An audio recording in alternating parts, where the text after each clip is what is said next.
Hello there, and a warm welcome back to another episode of my musical journey.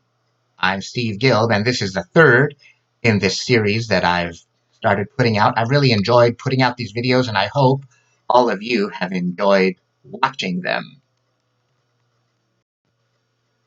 Now, there aren't any questions to be answered today that have come in from comments on previous episodes, so I'm going to go ahead and jump into what I want to share today, and I hope you find it enjoyable.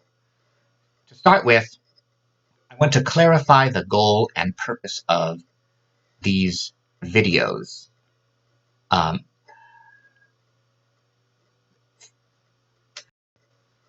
In putting them out, I'm not trying to create a roadmap for people who are seeking to become famous and successful and popular as musicians. Now, that's not to say that those who have that goal couldn't view these videos and listen to the content and benefit from it in some way or another. I'm just being honest that I don't have this goal in mind for myself, at least not yet. Now, if the hand of God were to lead me to achieve this goal at some future point in life, then so be it.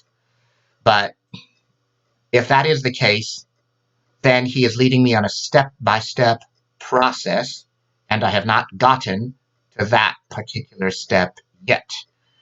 As of now, and ever since I've put up my YouTube channel and started recording, I'm just very much an amateur who enjoys producing, takes great pleasure in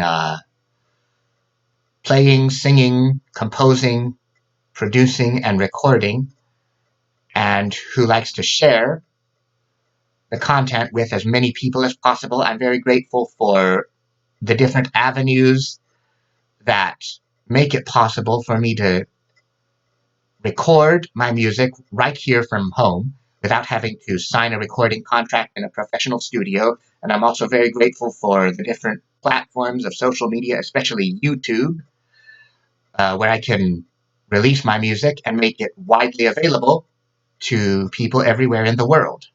Also, without having to sign a contract with a record company or anything like that. Now, I'm not against recording in professional studios or signing contracts with record companies. That's all good. But I'm just grateful that since I'm not currently seeking to do that, I've got other options. So I could honestly say that these videos are largely targeted to amateur musicians like myself. That said, it's not that people who are seeking to become, seeking to climb the ladder musically, or perhaps have already done so, couldn't listen to the videos, watch them, and get something out of them.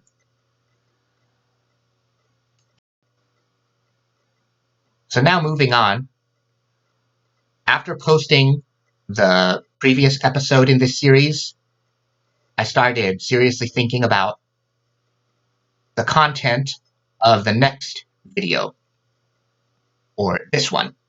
And what I did was, I asked myself the following question. What is an important key to making music that we know people will enjoy listening to?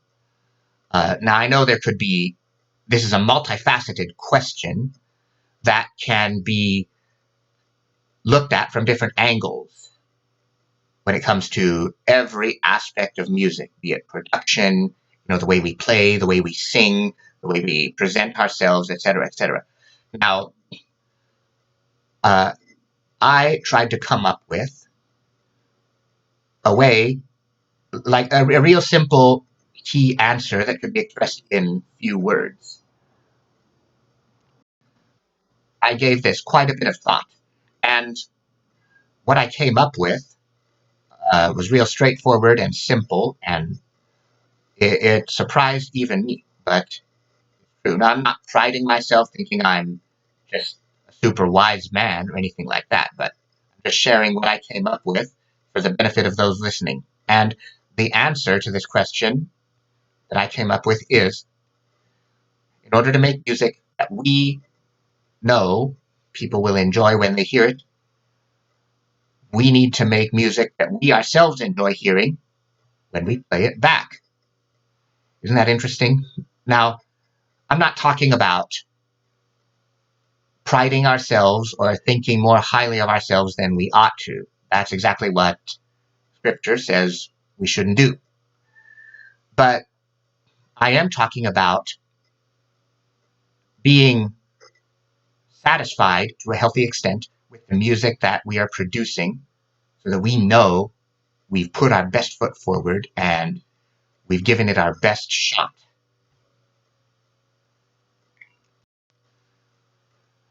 Now I'll talk a bit about how I've found it helpful to get to this point of making music that we're confident people will enjoy.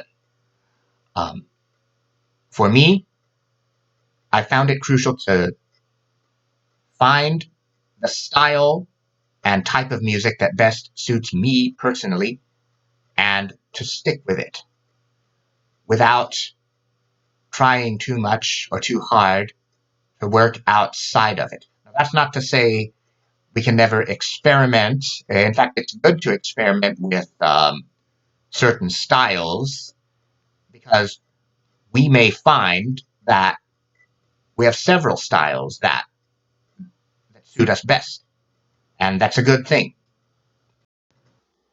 But the idea is that we don't experiment too much out of those musical realms or genres that come more naturally for us to the point where we stop being ourselves.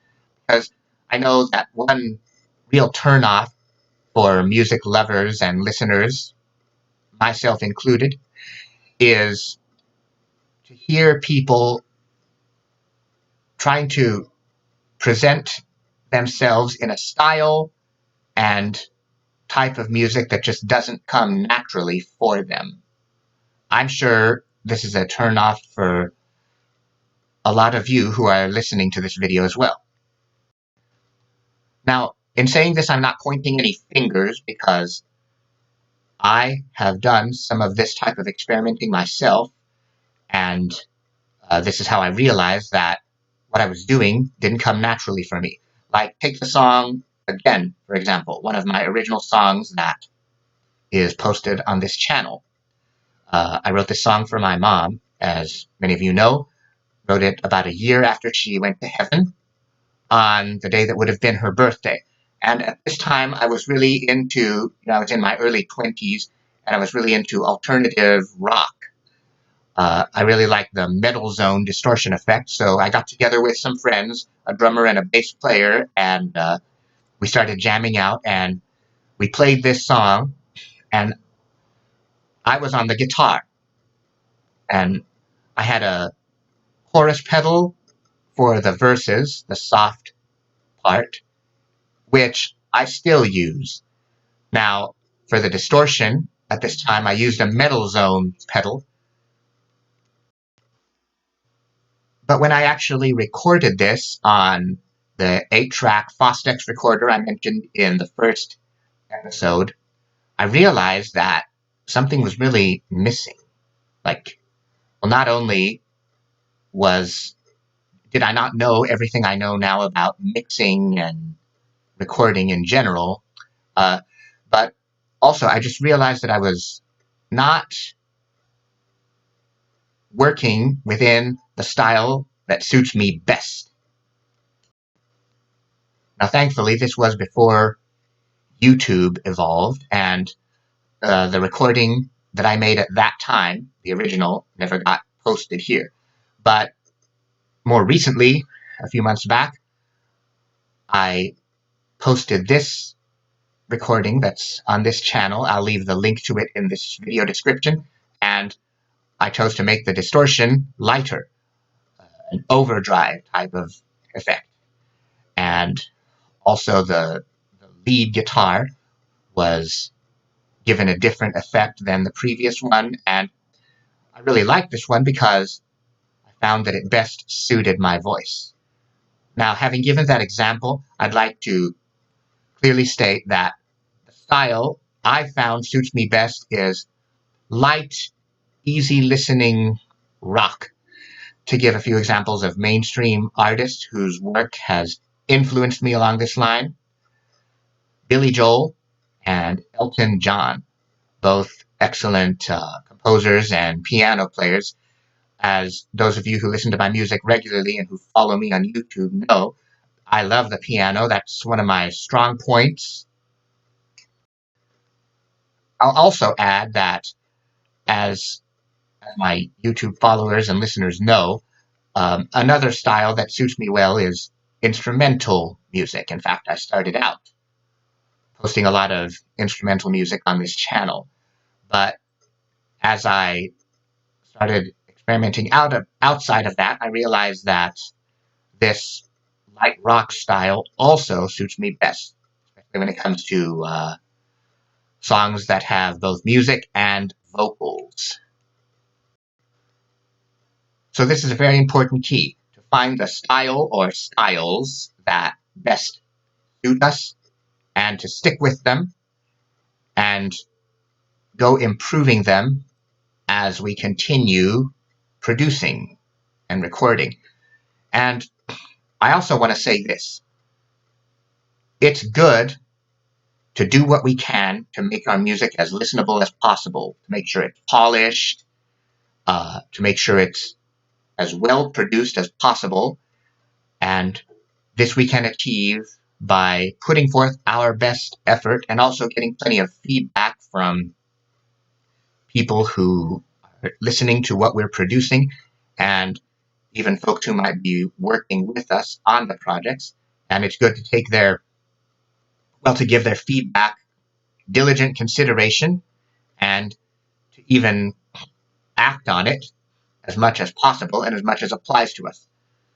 But having done all this, when we know we've put our best foot forward and the song we're producing is as polished and as best produced as possible, as well produced as possible, having gotten to this point, we should go ahead and release the song, be it on YouTube or Spotify, whatever platform we're releasing it on.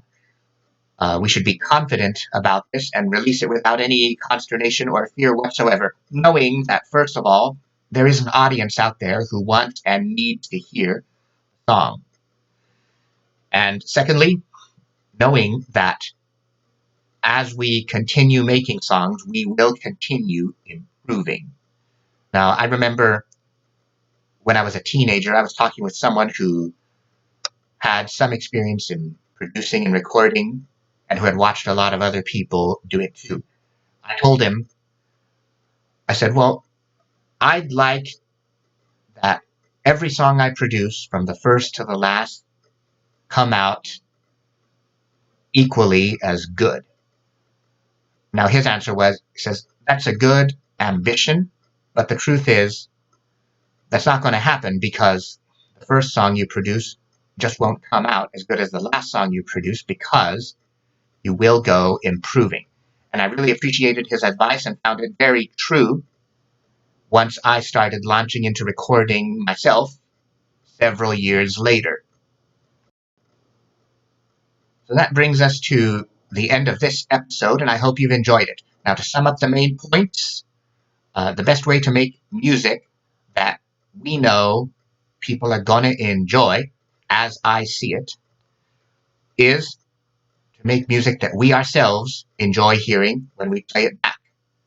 And the best way to get to this point is to find the style that best suits us and stick with it. This could be just one style or a few styles we may find suit us. So I appreciate you viewing this video, and if you've enjoyed it, please give it a like, share it on social media, and comment on it, and subscribe to the channel.